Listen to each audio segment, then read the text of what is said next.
بارشوں کا موسم ہے، دعا کریں کہ اللہ تعالیٰ سب کو عافیت سے رکھیں، ہر قسم کے حادثات سے محفوظ رکھیں۔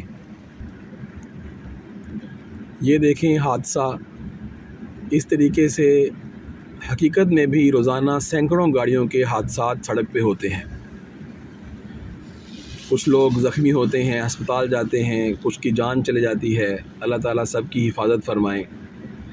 اور کچھ بھی نہ ہو تو گاڑیوں کا نقصان تو سب کا ہوتا ہے۔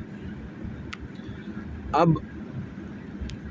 اگر آپ ورکشاپ جائیں اور ان گاڑیوں کا جائزہ لیں جو ایکسیڈنٹ کے بعد وہاں مرمت ہونے کے لیے آئی ہوئی ہیں، تو آپ کو اندازہ ہوگا کہ وہاں پہ جتنے لوگ ہیں ان کی دو قسم کی تکالیف ہیں۔ ایک تکلیف تو گاڑی کے ایکسیڈنٹ ہونے کی، نقصان ہونے کی، اس کے ویلیو کم ہونے کی ہے، اور دوسری تکلیف اس خرچ کی ہے جو اب اس گاڑی کو ٹھیک کروانے پر لگے گا۔ تو وہاں پہ آپ کو دو قسم کے لوگ نظر آئیں گے۔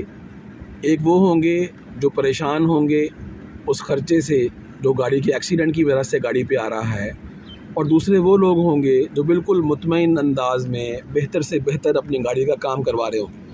وجہ یہ ہے کہ ان کے پاس موٹر تکافل ہے، گاڑی کا تکافل، تاکہ حادثات کی صورت میں اخراجات سے بچا جا سکے۔